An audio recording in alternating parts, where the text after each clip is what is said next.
Perkenalkan, nama saya Arif Fajar Nugroho. Saya dengan NIM C2C023148. Saya di sini akan mempresentasikan rekam kesehatan elektronis pada Puskesmas Sehat Mandiri. Pendahuluan proses fasilitas kesehatan. Nama Puskesmas Sehat Mandiri, pasien per hari kurang lebih 120 pasien per hari atau rata-rata. Sudut layanan poli umum, poli gigi, KIA atau KB, poli gizi, laboratorium, farmasi, dan kasir. Jenis puskesmas rawat jalan non rawat inap. Yang keempat, yang kelima, petugas 2 dokter umum, 1 dokter gigi, 6 perawat, 3 bidan, 2 admin, 1 farmasi, 1 laboran. Yang keenam, kondisi saat ini pencatatan manual kartu rekam medis kertas buku registrasi laporan Excel. Analisa waktu saat ini harus sebelum RKE. Yang pertama, pasien datang. Kedua, pendaftaran umum. Ketiga, pencairan berkas atau kartu. Keempat, pemeriksaan dokter. Kelima, diagnosis dan resep tulis. Yang keenam, farmasi manual. Yang ketujuh, pembayaran kasir. Dan yang delapan, arsip manual. Masalah utama yang ditemukan. Yang pertama, masalah nomor rekam medis ganda. Tahap terjadi pendaftaran, dampak data pasien tertukar atau tidak akurat. Yang kedua, berkas pasien sulit ditemukan. Tahap terjadi pencarian berkas, dampak antrian panjang, lama tunggu meningkat. Nomor ketiga, masalah tulisan dokter sulit dibaca. Tahap terjadi pemeriksaan dan resep.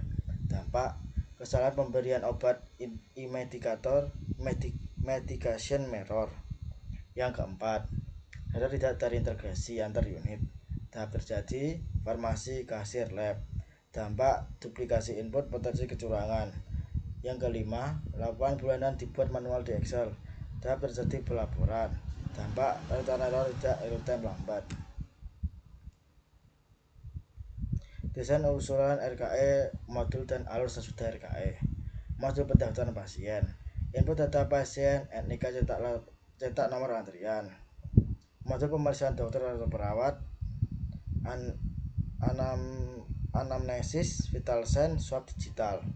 Modul diagnosis tindakan, roti ICD-10, tindakan terstandar. Modul resep dan farmasi, resep elektronik, stok obat dispensing. Modul pembayaran atau kasir, tagihan otomatis, BPJS, lunas atau piutang. Modul laporan dan statistik, LP1, care, laporan real time. Flowchart arus sederhana RKE sistem terintegrasi. Pasien datang, pendaftaran digital, antrian otomatis, pemeriksaan elektronik, diagnosa ICD-10, resep elektronik, farmasi dan stok, pembayaran otomatis. Database terpusat, pendaftaran, pemeriksaan, lab, farmasi, kasir, PKR atau BPJS, laporan.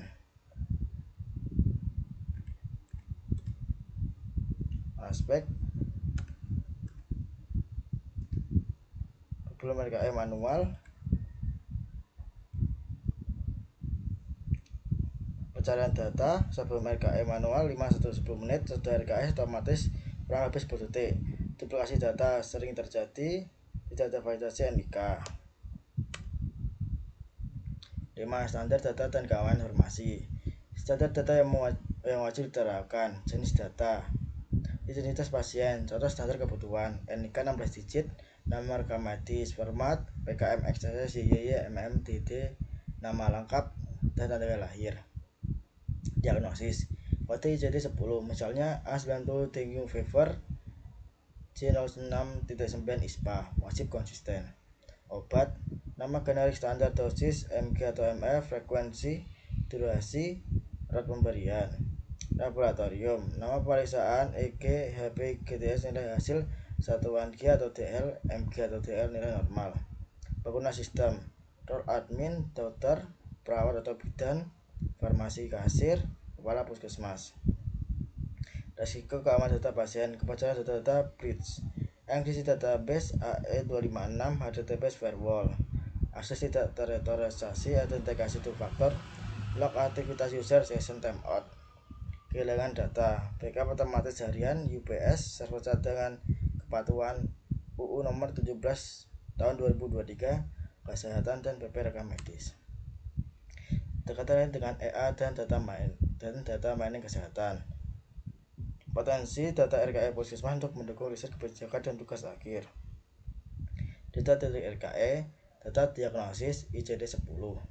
Potensi analisis, tren penyakit per bulan atau per wilayah. Model informatika atau AI, statistik, deskriptif, dan clustering K-means. Manfaat, mengetahui penyakit dominan di wilayah kerja. Yang kedua, data kunjungan pasien. Petisi lonjakan kunjungan, metode informatika time series ARIMA LSTM, manfaat perencanaan tenaga dan stok obat. Yang ketiga, data laboratorium. Potensi analisis, presisi risiko penyakit kronis DM atau hipertensi, metode informatika atau AI, klasifikasi naik bias random forest. Manfaat, screen awal pasien berisiko tinggi.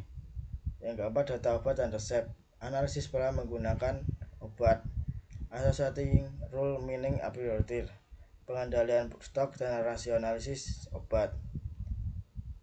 Data dari RKE, data demografi pasien, potensi analisis, permintaan kasus berdasarkan usia, jenis, kelamin, metode informatika, GIS atau visualisasi peta, manfaat, prioritas intervensi kesehatan masyarakat.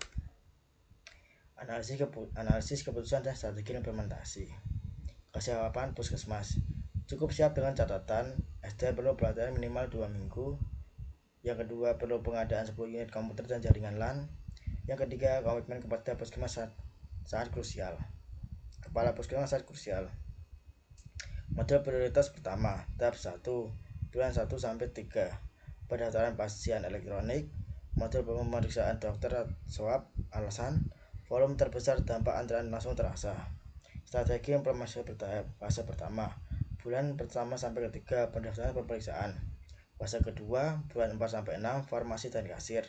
Fase ketiga, bulan 7 sampai 9, RAP dan piket BPJS. Fase keempat, bulan 10 sampai 12, laporan analitik. Risiko terbesar, resistensi petugas terhadap perubahan sistem change resistance. Mitigasi, sosialisasi intensif super user, champion, pelatihan terstruktur, dan evaluasi berkala. Ide pengembangan penelitian tugas akhir. Yang pertama, sistem prediksi penyakit berbasis RKE. Menggunakan data diagnosis ICD-10 dan RKE untuk membangun model klasifikasi random forest atau SVM guna memprediksi risiko penyakit kronis, ITM, hipertensi pada pasien puskesmas. Yang kedua, analisis klaster penyakit wilayah kerja. Menerapkan KMS clustering pada data kunjungan pasien untuk menetapkan distribusi penyakit per desa atau kelurahan sebagai dasar intervensi kesehatan masyarakat. Yang ketiga, dashboard analitik real-time puskesmas. Membangun dashboard berbasis web yang menampilkan KPI puskesmas, kunjungan, penyakit terbanyak, stok obat kritis. Cara real-time dari database RKE. Prediksi kebutuhan obat time series. Yang keempat, model prediksi ARIMA atau LSTM untuk memperkirakan kebutuhan obat esensial. Bulan berikutnya berdasarkan historis resep elektronik di farmasi puskesmas. Kesimpulan dan penutup. Puskesmas sehat mandiri memiliki potensi besar untuk menerapkan RKE secara bertahap. Yang kedua, implementasi modul pendaftaran atau pemeriksaan sebagai prioritas utama. Yang ketiga, standarisasi data ICD-10, NIK, obat adalah fondasi keberhasilan RKE. Yang keempat, keamanan data pasien harus dijamin melalui enkripsi, RBAC, dan audit log. Yang kelima, data RKE membuka peluang besar riset AI dan data mining di bidang kesehatan. Yang terakhir, strategi bertahap fase 12 bulan meminimalkan resiko dan memaksimalkan adaptasi. Terima kasih dari saya. Walaupun ada salah kata, mohon maaf. Waalaikumsalam warahmatullahi wabarakatuh.